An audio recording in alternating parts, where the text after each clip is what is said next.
अगर कोई आपसे कहे कि जर्मनी में काम करने वाले Indian professionals average German employee से ज्यादा कमा रहे हैं तो शायद पहला रिएक्शन यही होगा कि क्या ये सच है। लेकिन डेटा यही बता रहा है। 2024 के नंबर्स के मुताबिक जर्मनी में इंडियन वर्कर्स की मीडियन मंथली सैलरी 5393 यूरोस रही, जबकि जर्मन वर्कर्स की मीडियन सैलरी 4177 यूरोस के आसपास थी। यानी फर्क सिर्फ थोड़ा नहीं बल्कि हर महीने 1200 यूरोस से भी ज्यादा का है। तो आज की इस वीडियो में हम समझेंगे कि ऐसा क्यों हो रहा है, कौन से सेक्टर्स इसमें सबसे बड़ा रोल निभा रहे हैं, और अगर आप यूरोप या जर्मनी में करियर प्लान कर रहे हैं तो इससे आपको क्या प्रैक्टिकल सीख मिलती है। तो चलिए फिर जल्दी से वीडियो को स्टार्ट करते हैं। हाय, मेरा नाम है वर्षा दुबे और आप मुझे देख रहे हैं एनबीटी टेक एड पर। सबसे पहले समझना जरूरी है कि ये डेटा कहां से आया है। ये study institute of the German economy यानी कि IW ने की है, जो जर्मनी का एक रेप्यूटेटेड थिंक टैंक है। एनालिसिस जर्मनी की फेडरल एम्प्लॉयमेंट एजेंसी के डेटा पर बेस्ड है और इसमें उन नेशनैलिटीज को इंक्लूड किया गया है जिनमें जर्मनी में 5000 से ज्यादा फुल टाइम एम्प्लॉयज हैं। इस पूरी लिस्ट में इंडियन सबसे ऊपर निकलते हैं। ओवरऑल फॉरेन वर्कर्स की मीडियन सैलरी जर्मनी में करीब 3204 यूरोज है, लेकिन इंडियंस इस एवरेज से बहुत ऊपर है। इंडियंस के बाद सैलरी रैंकिंग में ऑस्ट्रेलियंस हैं, US नेशनल्स हैं और आयरिश वर्कर्स आते हैं। लेकिन एक्सपर्ट्स के मुताबिक इंडियंस की हाई सैलरी का रीजन ज्योग्राफी नहीं बल्कि प्रोफेशन है। अब आते हैं असली वजह पर, मिंट जॉब्स।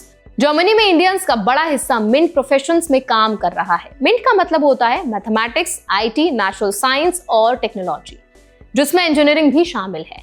ये वही सेक्टर्स हैं जहां जर्मनी को सबसे ज्यादा स्किल टैलेंट की जरूरत है और जहां पे नेचुरली सबसे ज्यादा होता है, एवरेज से थोड़ा ज्यादा ही होता है।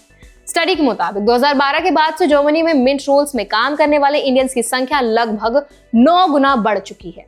आज 32,800 से ज्यादा इंडियंस जर्मनी में हाई स्किल टेक्निकल जॉब कर रहे हैं। खास बात यह है कि 25 से 44 साल की एज ग्रुप में काम करने वाले इंडियन प्रोफेशनल्स में से करीब 1/3 सीधे मिंट सेक्टर में है। ये शेयर कई दूसरे माइग्रेंट ग्रुप से काफी ज्यादा है। जर्मनी की इकोनॉमी हेवीली इनोवेशन और टेक्नोलॉजी पर डिपेंडेंट है।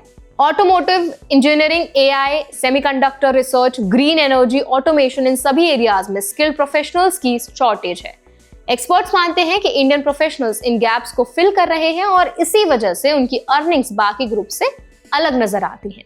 इस सैलरी ट्रेंड के पीछे एजुकेशन का भी बड़ा रोल है।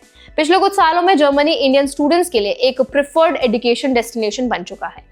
Affordable education, strong research ecosystem और पोस्ट स्टडी वर्क अपॉर्चुनिटीज ने थाउजेंड्स ऑफ इंडियन स्टूडेंट्स को अट्रैक्ट किया है। इनमें से बड़ी संख्या ग्रेजुएशन के बाद जर्मनी में ही रुक जाती है और research labs, universities, tech companies और R&D सेंटर्स में काम शुरू कर देती है। इसका असर इनोवेशन डेटा में भी साफ दिखता है।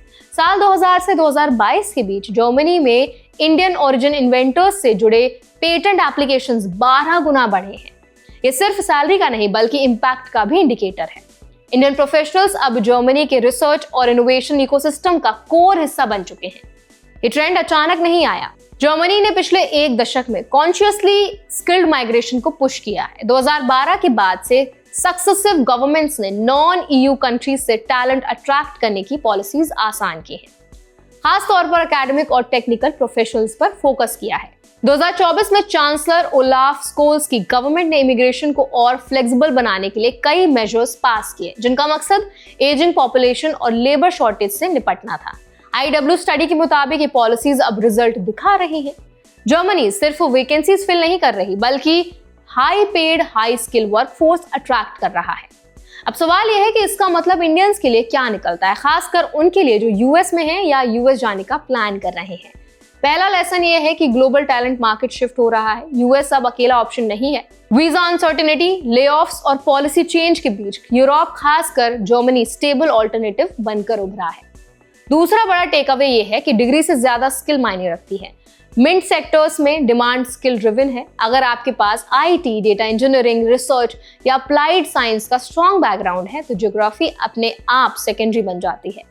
तीसरा लेसन है लॉन्ग टर्म प्लानिंग। जर्मनी का सिस्टम स्टूडेंट्स को करियर में कन्वर्ट होने का टाइम देता है। पढ़ाई, वर्क परमिट, परमानेंट रेजिडेंसी सब स्टेप बाय स्टेप स्ट्रक्चर्ड है, लेकिन इसके लिए सही डॉक्यूमेंटेशन, लैंग्वेज एडेप्टेशन और अर्ली प्लानिंग बहुत जरूरी है। तो आई होप ये वीडियो आपके लिए हेल्पफुल रहा होगा। अगर ये वीडियो आपको अच्छा लगा तो इसको लाइक करें, शेयर करें। ऐसे और भी अपडेट्स के लिए, वीडियोस के लिए, इन्फॉर्मेशन के लिए हमारे चैनल एनबीटी टेक को भी जरूर सब्सक्राइब करें।